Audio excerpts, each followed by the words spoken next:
Hi, everyone, and welcome to Heal Endometriosis Naturally with WendyKLaidlaw. Wendy has spent the last 2 years helping women with various stages of endometriosis to heal naturally after putting her condition into remission. After her own healing success from stage 4 endometriosis and adenomyosis, she's inspired to heal others, and her goal is to help some of the 175 million women know that there is another way other than painkillers, drugs, or surgery. This is the place to be for real talk with real people for real results, so you can learn how to heal your endometriosis naturally. Please note that the opinions expressed in this program may represent options, but are not a substitute for proper medical care. Before starting any new healthcare program, we recommend you consult with a health professional.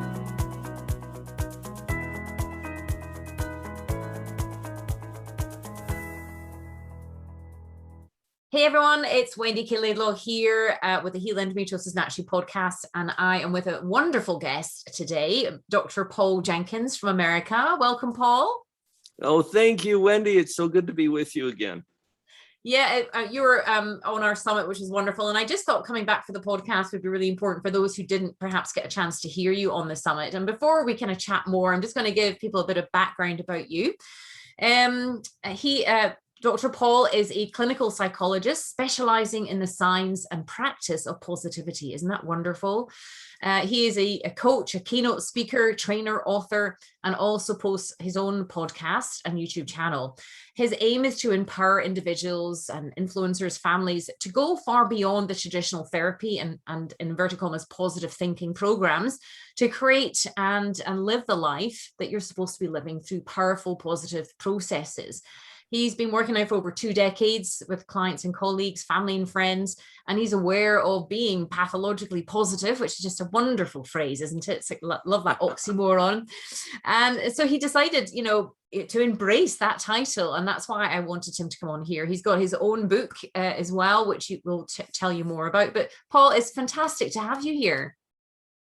I'm thrilled, as I said, Wendy, to be joining you again. We've had some fun conversations in the past. Yeah. And I think we're on a similar track here.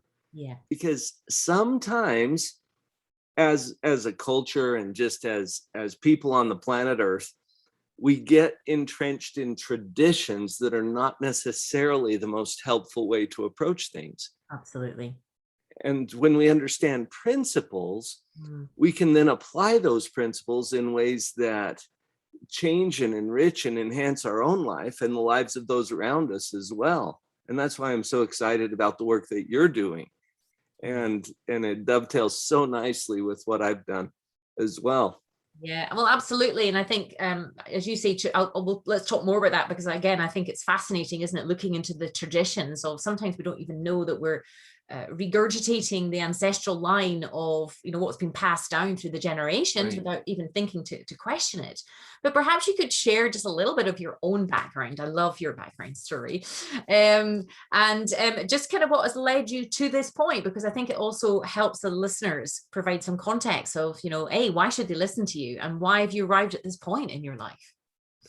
It's funny, and everyone will recognize this, that as we go through life, we expect things to go a certain way, yep, and then they go a different way instead. Yeah. One of the chapters in my book is titled Surprise. Yeah. And it's just about that. I actually started at the university as a chemical engineering major. Yeah. So I was going into the science, yeah, right? And it's because I was good at the math and the science, and I enjoyed that, but I didn't realize at that time, because I was so young. This was back when I was 18, 19 years old, just starting at the university. Yeah. And I took a couple of years off to do some volunteer missionary service. And during that time, I discovered some things about myself that I didn't know before, and how excited I get about helping people through the application of correct principles to take control of their own life. Yeah. And that's when I decided to switch to psychology. And I went through the entire shrink school and got a PhD in clinical psychology. And I set up a traditional psychotherapy practice. Yeah. Now I threw in the word traditional. Yeah. Because this is what I was trained and taught and educated to do back in school. Yeah. That we give people a diagnosis and then we build their insurance company and we work them through a treatment plan. And once the insurance company tells us you're done, you're done. Yeah. And that was a little frustrating to me. Not only that, psychotherapy sounds a little like therapy for psychos. Yeah. And it carries some taboos and some stigmas. And there's so many people who could benefit from the principles that are taught or that they could apply in their own life, but they don't ever access it because of the stigmas and the taboos. Yeah. And so I made another shift. And this was a big shift for me from traditional psychotherapy, where I was for 12 or 13 years early in my career, over to positive psychology. Yeah. Now, to pause for a minute, because behind the scenes, what's going on with me personally is a crisis. I had hit a point, and this is back when we had a little crash in the economy, where I had a busy outpatient psychotherapy practice. I had a number of investments in real estate and other high-end assets, and all of that fell apart within a few days, weeks. In a short period of time, I lost half of my clientele. All of my investments went south. And I was left in a position where I can't sustain this. The first chapter in my book is titled Lightning Strikes. And I've found that often it's a crisis in life that triggers, like a thunderous bolt of lightning, just boom, it just ignites something new. It changes the course. It hurts, it stings, but it's often exactly what is needed. And I found that was true for me. When I was at the lowest point economically, financially, that I have ever been. And I had to take a look at, what am I doing? And it was about that same time when I made this shift over to positive psychology. And I think, Wendy, it's because I got to test personally in my own life the principles that I was finding to be effective with my clients. Mindset, positivity. And when I say positivity, I'm not talking just think positive, ignore the pain. No, that's something that actually in the current culture that we live in, we call that toxic positivity. That's different from pathological positivity. I agree with you more. I'm so glad you said that. And we can get into that if you want to, but it's not about just think positive, ignore what's going on. It's about taking what it is and noticing. I tell my clients all the time, I'm not here to tell you how to think. I just want you to notice what you're doing in your mind that's causing the feelings and the experiences that you're having. So it's really about learning how to operate the equipment. Absolutely. And once we understand those principles, we can apply those by choice. And notice this too, until you see it as a choice, it's not. Absolutely. You just roll with whatever your programming is. And that goes back to our traditions and what we've been trained, taught, and educated to think or do. Yeah, and that's what we were saying just before we came on camera here, was these traditions have been passed down through these generations, and we don't even know that they've been passed down. We don't even know that we have a choice. We don't.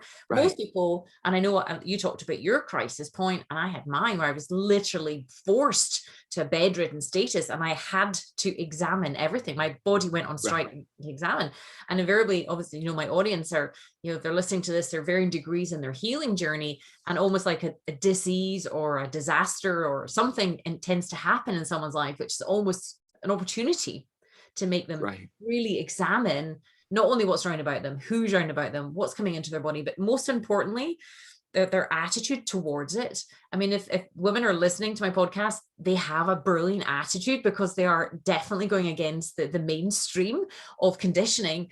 But of course, it's scary. And this is why I wanted you to come on, because you're reiterating what I talk about, which is like, we do have so much more power and control than we realize, but sometimes we don't even are aware of what we're thinking and feeling. And that is half the battle, that awareness, isn't it? Well, it's programming. Yeah. If you think of it as programming, it starts to make some sense. We are programmed by people who didn't even give us a choice. Yeah. Language, for example. We were programmed to speak English. Yeah. In your case, Scottish, in my case, American. Both versions of English, right? But the people who programmed us didn't give us a choice. Yeah. They just proceeded to program us. And so our programming comes very naturally to us. It doesn't mean that that's the only language. Absolutely. That's available. In fact, there are so many languages available. To use language as an example, if you were to change languages, first of all, it requires an intentional choice. Yeah. And you can see with this example, it's a choice whether you want to speak Swahili or Finnish or Spanish or German. And once you make the choice, then there's a process of work. Integration, yes. Where you got to reprogram some things in your mind. And still, your original programming is going to be predominant until you get to a point of fluency where you don't even have to think about it anymore. Yeah. And I love using language as an example, because when we say, for example, that positivity is a choice, that health is a choice, and people who are not experiencing positivity or health will say, oh, well, that's offensive. Yes. If it were a choice, then I would just choose it. Well, yeah, you choose it, but then there's a whole process of integrating and transforming and programming that sometimes we don't acknowledge up front. And it's painful. And it's painful, isn't it? Because we seek change and we fear change in equal measure.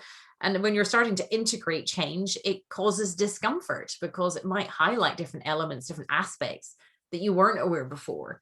So as you say, it's that transitional thing, isn't it? It is. And to recognize that helps us to retain our determination, our resilience as we work through it. Yeah. To say, I want to speak Swahili. Okay. You get to go through a process of working hard on vocabulary and grammar and all of the rules of that language and practicing to get to a level of fluency where you can actually realize your wish. Yeah. And wishing is not enough. I mean, but I mean, even as you're talking, it's kind of like, I think some people they don't know that they have an option, that they have a choice. And then if they do, then they feel shame and guilt that they should have known before. And sometimes that can almost hamper them. So it's like a double whammy. Not only are you stuck in perhaps thinking and believing and an inner critical dialogue that is, you wouldn't speak to your worst enemy. Most people have that going on through their own head. Then they then beat themselves up that they shouldn't have that thought and they shouldn't have those feelings and they should be further on. And I think this is why it's great that, how you're talking about this, because you're really trying to, separate out the different stages of it. Programming is there. It's subconscious, like a background operating system of a computer. It's there. And so how would you encourage people to start to separate from that background operating system? Because that's really kind of what we're talking about here. If we can even open up people to the concept that there is absolutely a background operating system, that actually, if they can bring it into awareness, then they can start to recognize elements they have control of. That by itself is and not to beat themselves up that they didn't know what they didn't know. But now they get into the know, then they can start to make small adjustments. Because again, in this press a button and get Amazon Prime delivery that afternoon mentality, we can't change ourselves that quickly. And we have to be self-compassionate, and we have to be patient, and we have to be going to ourselves, you know, to make the changes. Because even like you say, learning a language, you know, even if you went to Swahili, whatever that is, you know, and you immersed yourself in the culture, it would take time for you to learn that language. And I think most people now kind of think, well, I should be well, or I shouldn't be depressed, or I shouldn't be thinking this way. And that just causes more torment, I think, inside. Right. You mentioned something that is so important. It starts with awareness. And I love my job, because my job is to illuminate the obvious. Which is awesome. I get paid to tell people things they already know. But there's so many obvious things that are unnoticed. So let's go there for a minute. Your shirt, can you feel it? Now. Because your attention's been drawn to it. Exactly. Right. But before I called it to your attention, it's obvious now, but it was unnoticed up until the time that I mentioned it. And that's what we're talking about here. It comes to your awareness. There's a mental process that I encourage people to start with. It's called metacognition. And that's a made-up word. We make up words in psychology because it makes us feel smart. I love that you say these things. Well, I want to examine our traditional thinking, you know, and so I throw out a word like metacognition, and you're like, oh, that must mean something. Well, we just made it up. But if you break it down, cognition means thinking.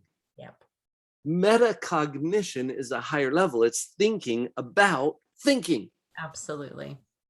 And notice that you can do this. So as you turn on that metacognition, you can start to see things like, oh, I've got a story in my head that I should have known this. Okay, now as you think about that story in your mind, you've just put some distance there. See, metacognition creates some space. Absolutely. And in that space is where choice exists.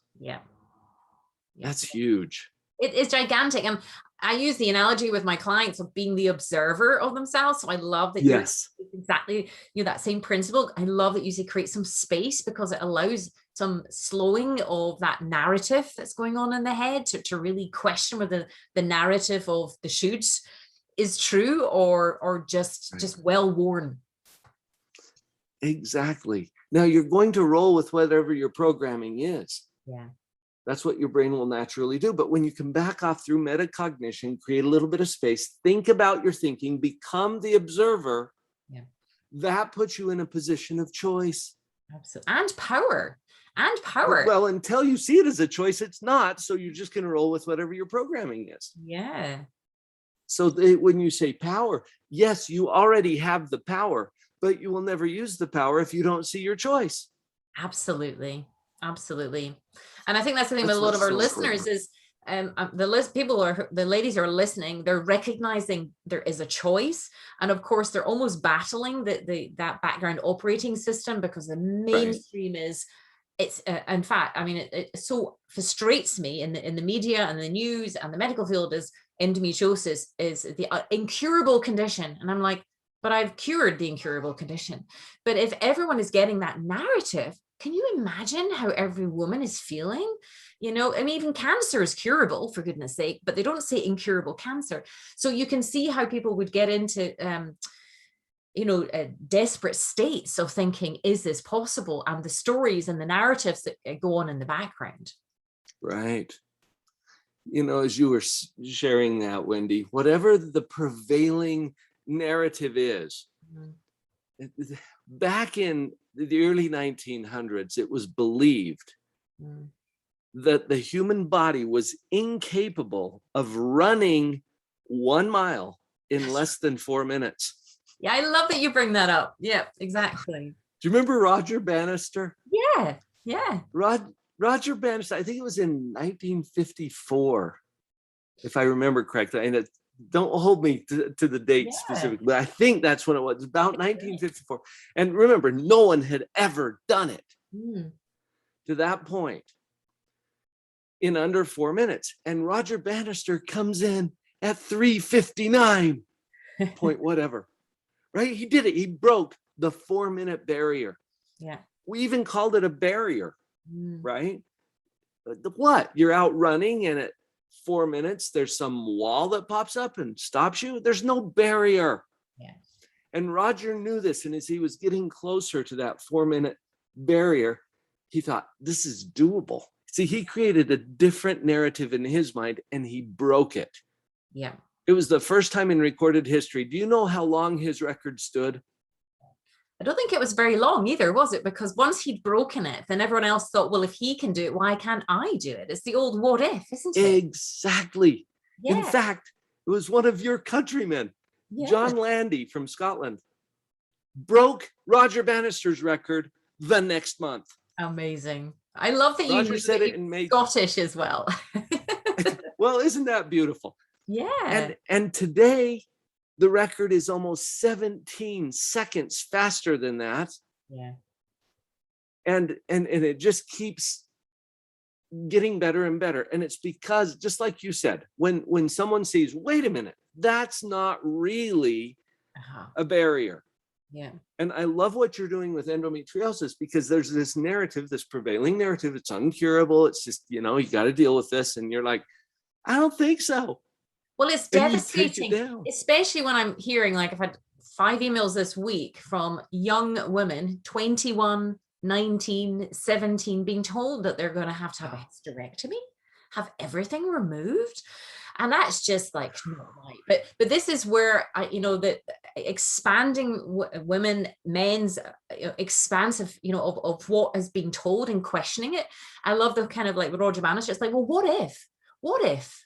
And if someone's finger can heal, then their body can heal. Why wouldn't it heal? You're just looking at what's preventing it. But this is where we get into the mindset of thinking, what if, rather than I can't, or I won't, or never, because that, sadly, a lot of women, by the time they do reach out to me, they had been thrown around a washing machine cycle of being really poorly mistreated and made to think that it's all in their head. They're making it up, that they're imagining it. So they do start to doubt themselves. The narrative in the head is, well, maybe this is what I'm stuck with for the rest of my life, even questioning their life. So it's wonderful to even just, as I say, I love that you're talking about awareness, leaving the gap, because when women do get that support and opportunity and exposed to these kind of conversations, they can then tune into themselves, their own instincts, and just know intuitively, if a finger that's cut can heal, if you fall off your bike and graze your knee and it heals, and you put your finger in the fire and it heals, then of course your body can heal, but there's something preventing it. And if you can get into the mindset as well of questioning and what if and what's stopping it, that then widens the possibilities, emotionally as well as physically. Go to the metacognition that we talked about before. And when you said earlier, when we get into a mindset of I can't, let's just roll with that for a minute. What is the next step after I can't? Yeah, exactly. It's closed. There is no next step. But it's a closed door. But I also love that you said about, the toxicity of positive thinking, because that's not what we're talking about here. What we are talking about is recognizing there is so much more aware and possibilities than people are even conscious of, but it's the questions and the narrative that we increase the awareness of the narrative, and then we can ask better questions or make better statements and almost allow our brains, our subconscious brain and everything to go to work, to find solutions, to tune into the body. Exactly. That's the power of the choice, because what could we choose as a position? Now, position is synonymous with attitude. Yeah. You ask any aviator about that. Pilots know that attitude is an aviation term, and it means position. Absolutely. Position of the plane relative to the ground or horizon. And that determines where you're going. So when you choose an attitude of, instead of I can't, what if we were to choose, how can I? Absolutely. And ask that question instead. Now, look what just happened in your mind. I can't. Done, finished, fetal position in the corner. Yeah. How can I? Yeah. See, now I got something to work on. We just handed our brain and our mind a whole different task. Absolutely. How can I? And make sure it's a question, not a statement disguised as a question. Exactly. Sometimes, well, how can I do that? Throw our hands in the air. Yeah. That's not a question. The declaration. So turn it back into a question. How can I? And when you ask that question with endometriosis, for example, how can I heal endometriosis naturally? Guess what? You type that into Google, you're going to get Wendy's book. Yeah. Isn't that wonderful? Exactly. But you don't find Wendy's book if you're stuck in I can't. Exactly. And ask how can I, and then the resources open up. And you'll have known this working with so many clients over the years, like by using, helping people get some space and being the observer and reflecting back to them of what is possible, just how it's like that neurofeedback, it's that biofeedback, it's that feedback loop, which then it's almost going out in faith with a new statement and new thinking actually feeds back more and more of that, and you get that reassurance back that this works. It's not just hokey pokey, toxic positive thinking malarkey, like but this is actually, as you say, asking better questions of what's possible, and then allowing for your brain and your body to kind of give you that feedback. Because most people, when they go to the medical field, they're just told, no, it's incurable, this is what you have to do. And then women get more scared because they go to an expert, but the expert actually lies within them, within their subconscious, within their brains, within their body. But like you mentioned about going to a foreign land, I use the analogy of, you go to a foreign land, you don't know the landscape or the language, but if you get a guide to guide you guide around the landscape and the language, you'll get to know it. And it's that confidence, isn't it? So how do you find your clients their confidence once you start to really see this positive feedback loop happening? It very literally changes everything. Yeah. Everything. Because your brain is in charge of how you think, what you feel, what you do. Yeah. It's constantly running the show. So when you change your programming, you change everything. Yeah. And I think some people are going to be thinking, well, I've tried positive thinking and I've tried to do things. So what would you say to that woman who's saying, well, I've tried that and I just keep beating myself up and perhaps the story and the narrative is it's not going to work for me. I'm going to be the one it doesn't work for. And perhaps there's, they've been let down by things in the past. And how would you help, someone like that? What genius buzz stories would you give to kind of encourage people like that? One of the biggest traps we run into from a psychological standpoint is what I call the special case syndrome. Yeah. Where we really believe and know that we are a special case. That you can see how those principles apply to other people in other circumstances, but somehow I am a special case. I was doing an interview with a pastor from Jamaica, and this beautiful woman helped me to see something that I wrote on my whiteboard, and I've left it there ever since. Extreme does not equal extraordinary. Extreme does not equal extraordinary. And yes, your circumstances may be extreme, but they are definitely not extraordinary, because there are other people on the planet who are also experiencing that, and some of them worse or more severe than you. Yeah.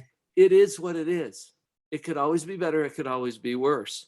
So one of the first things we have to do is break out of this special case syndrome where we think or even know that we have the corner on this extraordinary circumstance. Somehow we stand above and beyond all other people on the planet. Now, I'm exaggerating that, Wendy, on purpose, because this is a form of destructive pride that cuts us off from new possibilities. And it's also fear, I think, isn't it? Fear is at the core of Sure. that. Fear of dare I have hope? Dare I think? Dare it not work for me? Then what? It's that Right. that lack of confidence and faith, really. And that's where, again, having the gap really helps, doesn't it? Because you can observe that and kind of recognize that's perhaps not helpful.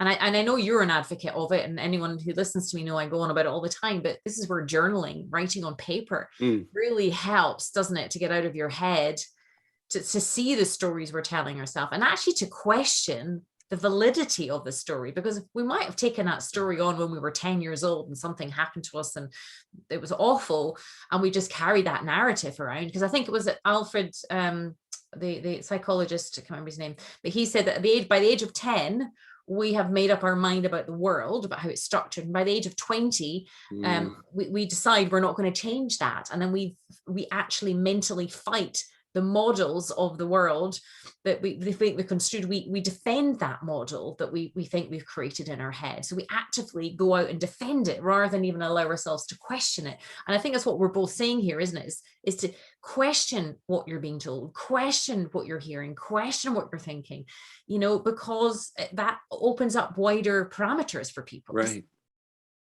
That requires metacognition, that thinking about your thinking. Yeah. Put yourself in an observer position. And Wendy, when you said question what you're thinking, here's 3 questions. Just try these on. Once you identify my thought is that I'm a special case, or that this isn't going to help me, or whatever, okay? 3 questions. Number 1, is it true? And usually your answer to that will be, well, I don't know. Okay, or you'll see that it's not true, or you've already convinced yourself that it is. But whatever, ask yourself, is it true? And be open to the possibility that just because you're used to thinking it doesn't mean that it's true. Yeah. That's the first question. Second question, is it useful? Because I can't do something is not useful, even if it's true. So ask about that particular thought. Is it useful? Does it propel me towards something bigger and better and more awesome for my life? Okay. Yeah.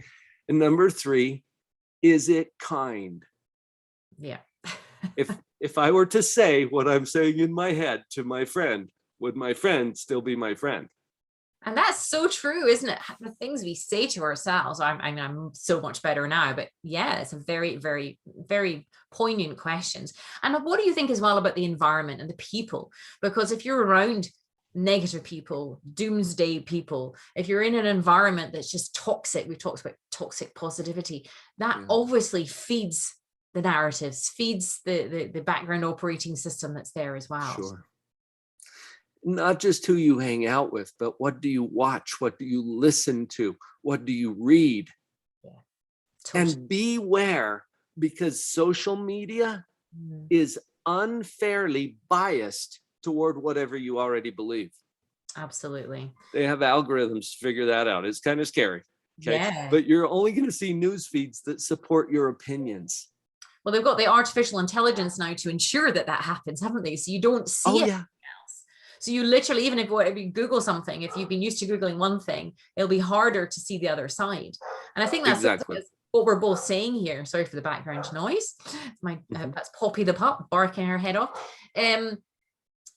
Yeah. So and that's what we're saying here. So really, to break the mold, we have to change the questions, because and obviously be aware of feeling as well. If you're around people that make you feel down and depressed, and you really want to be questioning whether you're around people who can actually lift you up and believe in you and when you are feeling down, because we're not saying about being positive all the time, because that's part of being a human. But obviously there's times when, when you feel down and despairing perhaps, but that's where journaling and stuff allows you to get it out, but not to kind of feel overwhelmed by it.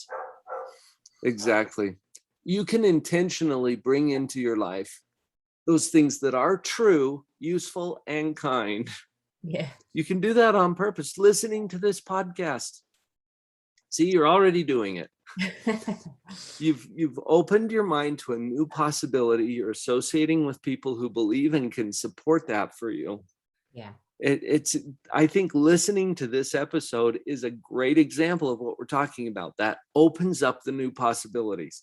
That doesn't solve everything, because we still got some work and reprogramming to do. Yeah. Well, that's exactly like what you're saying about learning the language. There's still like, oh, I want to learn this language. So that's great. That's opening up the possibility, opening up the door. But then you still have to put all the hard work in to see the results and be realistic. Right. You talked about social media, where we're all conditioned now. We're talking of conditioning to expect everything a better, faster, more now. And we really have to question that, you know, that mentality, because it's actually very corrosive, I think, to a lot of people, you know, because it's not real. Right. And it feeds into this immediate gratification notion that has never worked. Yes. But it's alluring. And so what I've found, Wendy, and you'll probably back me up on this, everything of value requires some effort, some work, some building to get there. Default is down. Yeah. Default is down. You never hear of someone falling up. No. Okay. So that elevation requires some effort. Don't be surprised when it's hard, but it's not as hard as you think or fear. No, and I'm so glad you're saying that, because I always say this journey is not easy. If it was super easy, then everybody would have done it. It wouldn't be 175 million women suffering. The problem is the narrative is just one way. And I've been reading, you know, a number of books recently, the history in the medical field, like 150 years of doing the same thing with the gynecological field, which just astonishes me. We can fly to the moon, but yet the same procedures and the same mentality, the same approach to women's health is not right. So to reverse our own thinking, and then to reverse like our own habits, our own thinking, our own foods, our own elements that need to support the body to heal, take time to come through. Right. You know? Yes. And so, well, sorry, go on. That's true of anything, I think, anything of value. Yeah. And I love that you're bringing it back also to choice and agency. Yeah. There is no person on the planet better qualified to take care of you than you. Absolutely. But again, we're conditioned to go and see a complete stranger in a white coat and ask them about our body. Now, obviously there's a time and place, you know, for experts, but at the end of the day, yes, once we're trained how to read the landscape and the language of the body, we know our bodies better than anyone else. And that comes to our thinking as well. We might know our history to some degree. We might know, you know, what happened in childhood, our influences, things like that. But again, once we create the right environment for it, then we can really start to understand from that observer position, why do we keep being attracted to the wrong person, or keep saying these things, or keep putting ourselves down, or keep falling into these patterns. And as you say, I think the kindness element is so key, because most people have the awareness, then feel shame and guilt, then beat themselves up some more. And the kindness is never even kind of filtered in anywhere. You know, it's just this beratement, which then feeds the story and feeds the narrative, and then makes you feel mentally exhausted. Right. I was reading until you see it as a choice, it's not. Absolutely. And I think what I'm loving you're talking about is reading Benjamin Hardy's book, Willpower Isn't Enough, or Willpower Doesn't Work, which has really shifted my own thinking. Because again, here in the UK, there's a lot of different sort of old Victorian type thinking, which I've been aware of. And sometimes we can try and consciously fight that mentality, but equally sometimes willpower isn't enough. You actually have to change your environment. You actually have to be aware of who you're around, the places that you put you in, and how that is actually feeding you. Is it lifting you up, as you say, you know, because it is challenging. You're having to challenge traditional thinking and approaches.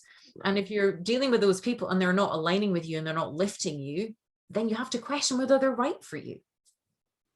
And it's okay to make that choice, because you're the one who's in charge of you. Yeah.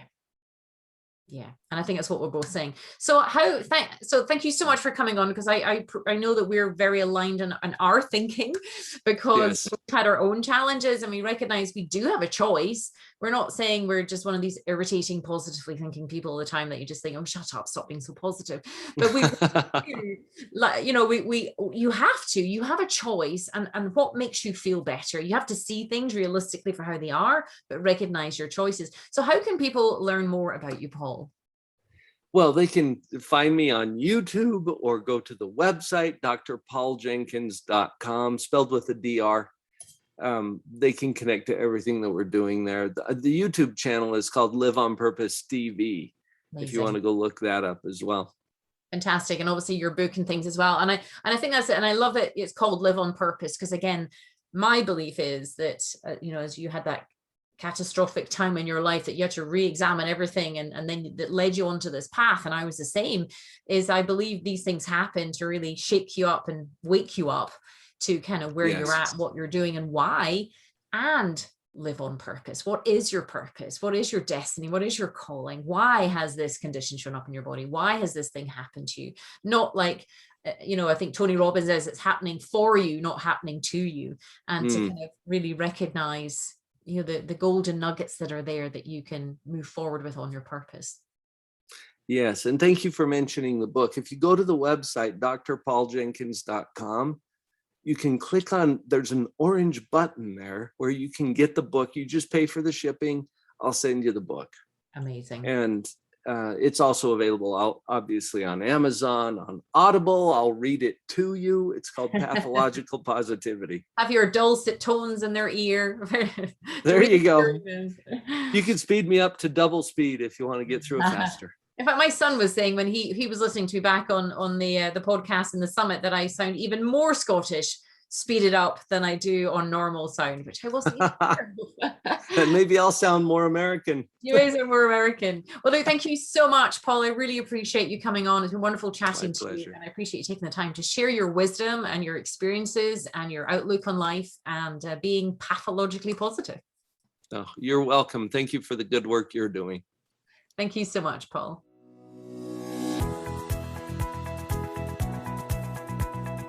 Thanks for listening to Heal Endometriosis Naturally with WendyKLaidlaw. And I hope you enjoyed the show. Don't forget to subscribe, like, and rate us. If you're interested in learning more, you can download your top 5 jumpstart tips at healendometriosisnaturally.com and jump on the VIP email list. Remember to keep you number one.